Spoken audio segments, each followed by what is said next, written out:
8 দিন ধরে শিকল দিয়ে বাঁধা রয়েছে কিশোর। এমনই অমানবিক চিত্র ধরা পড়ল হুগলির কেওটার হেমন্ত বসু কলোনি এলাকায়। ঘটনার খবর পেয়ে উপস্থিত হয় বিজ্ঞান মঞ্চের সদস্যরা, উপস্থিত হয় পুলিশও। ঘটনা প্রসঙ্গে জানা যায়, গত 8 দিন যাবৎ হেমন্ত বসু কলোনি এলাকায় এক কিশোরকে ভূতে ধরেছে বলে তার বাড়ির লোকেরা শিকল দিয়ে বেঁধে রেখে তাকে ওঝা ও জলপোড়া খাওয়াচ্ছে।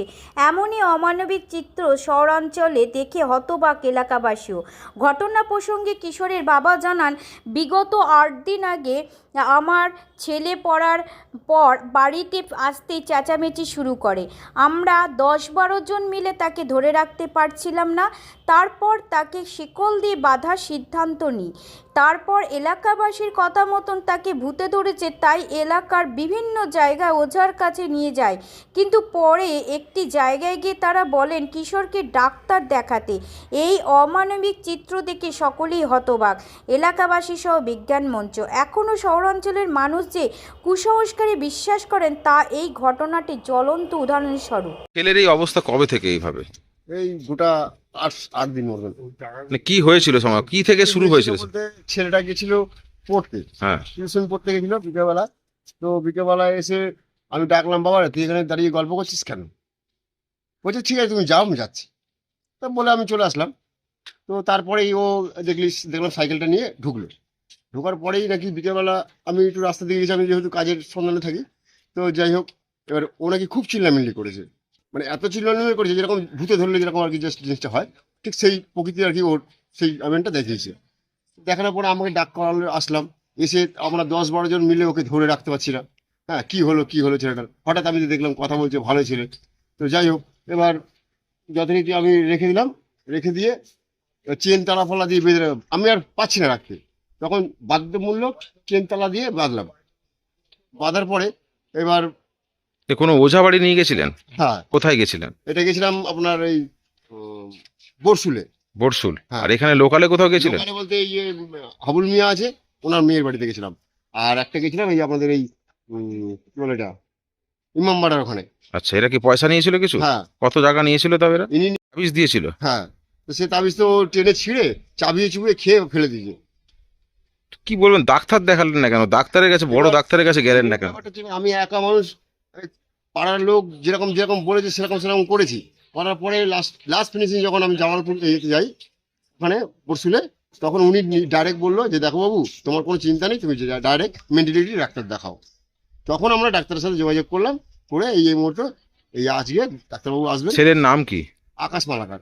কত বছর বয়স হবে? এই 16 বছর 10 মাস। কোন স্কুলে পড়ে? শ্যামাপ্রসাদ স্কুল। এবার তাহলে তো মাধ্যমিক দেবে মনে হয়। মাধ্যমিক দেবে। কোথাকার ওদের? হেমন্ত বসু কলোনিতে দেখলেন বাচ্চারা চেন দিয়ে বাঁধায়, আপনাদের বিজ্ঞান মঞ্চের হিসেবে কি বলবেন আপনারা?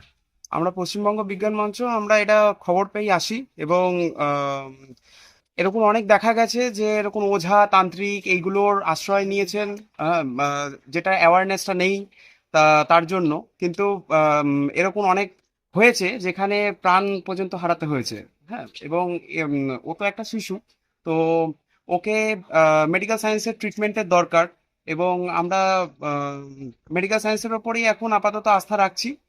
আর আমরা আম, মানে কি চাইছেন এখন? তো এইভাবে যে বাঁধা, এটা কি ঠিকঠাক? এর কি বলবেন এটা? দেখুন, এরকম করে বেঁধে রাখাটা তো ঠিক না। কিন্তু এখানে যেহেতু অ্যাওয়ারনেসের অভাব, আমরা পশ্চিমবঙ্গ বিজ্ঞান মঞ্চের তরফ থেকে এখানে অ্যাওয়ারনেসও করব। হ্যাঁ, আর এরকম অনেক দেখা গেছে যেখানে সাপে কেটেছে কিংবা আরো অন্যান্য ঘটনায় ওঝা কিংবা তান্ত্রিকের সাহায্য নেওয়া হয়েছে এবং তাকে ফাইনালি প্রাণ হারাতে হয়েছে। তো আম, সেটাই আমরা তীব্র নিন্দা করছি এবং প্রশাসনকে বলছি এর যেন কঠোর ব্যবস্থা নেন। আপনি কি বলবেন যে এইভাবে না বেঁধে রেখে মানে তান্ত্রিকদের কাছে না গিয়ে কি ডাক্তারের কাছে যাওয়া উচিত ছিল এদের আগেই? হ্যাঁ, অবশ্যই এখানে এসে যেটা জানতে পারলাম, এটা তো প্রায় 10-12 দিন হয়ে গেছে এই জিনিসটা, কিন্তু এখনো পর্যন্ত কোনো পদক্ষেপ নেওয়া হয়নি, বিশেষ করে ডাক্তারি পদক্ষেপগুলো। এবং ওই আশেপাশের মানুষ যা বলেছেন সেগুলোই এনারা শুনে সেই পদক্ষেপই নিয়েছেন, হয়তো অনেক দূরে চলে গেছেন কিন্তু কাছে কোনো ডক্টরের কাছে কোনো হেল্প নেননি। বৃহস্পতিবার প্রাইভেটে গেছিল, হুম। প্রাইভেট থেকে আসলো ছেলে ভালো। বৃহস্পতিবার দিন থেকে একটু রাত্রিবেলা একটু কিরম করছিল, তারপরে শুক্রবার দিন ভালো ছিল, শুক্রবার দিন একটু নিজের মধ্যে বক বক করছিল। তারপরে বৃহস্পতিবার দিন রাত্রে শুক্রবার দিন তোমার শুক্রবার দিন রাত্রিরে এরকম একটু চিল্লাচিল্লি করেছে, কিন্তু শনিবার থেকে অতিরিক্ত একাই উন্মাদের মতো চিল্লাচ্ছে অতিরিক্ত, ওকে মানে কেউ থামাতে পারছে না, একাই ওরকম বক বক করছে, আসে ঘরের মধ্যে চিল্লে খেলছে। ডাক্তার দেখিয়েছিলেন? তারপরে কিছু কবিরাজ দিয়ে যেরকম বলেছে সেসব দিয়ে আমি এইভাবে চেন দিয়ে বাঁধা কেন? যাকে মারছে, আমি তো নিজের দিদি, আমাকেও পর্যন্ত কোনো সময় তো চিনতে পারছে, একটু হাইটটা থাকে, আবার বেশিরভাগ সময় যখন তখন মেরে দিচ্ছে। বাবা মাকে তো মানছে না, যখন তখন মারছে হুম। আর মুখ খারাপ করছে। যে ছেলে কোনো সময় মুখ খারাপ করে না, সে ছেলে যা তা করে মানে মুখ খারাপ করছে, খিস্তিকা মারি দিচ্ছে, মানে ওর নিজের মধ্যে নিজে থাকছে না। যখন জব করছে, জব করতে করতে মানে উদ্মাদের মতো হয়ে যাচ্ছে, তখন যে ডান হাতে যে এত শক্তি চলে যাচ্ছে, ডান হাতে মুঠো করলে পরে ওকে আর কন্ট্রোল করা যাচ্ছে না, ও ঘুষি টুসি মেরে হাত পা শিকল দিয়ে আপনারা কি মনে করছেন কি হয়েছে ওর? কিছু আমরা বুঝতে পারছি না। যে যেখানে বলছে কবিরাজও আমরা দেখাচ্ছি, ডাক্তারও দেখাচ্ছি, এখন এটা ওর মাথার সমস্যা, নার্ভের থেকে হচ্ছে না কিছু হয়েছে, ওর শরীরের মধ্যে কিছু আছে, আমরা সেটা কিছু বুঝতে পারছি না। এইভাবে চেন দিয়ে বাঁধা রয়েছে, কষ্টও তো হচ্ছে। আমার নিজের ভাই, আমরা কালকে সারা দিন রাত কান্নাকাটি করছি, 8টা দিন হয়ে গেল।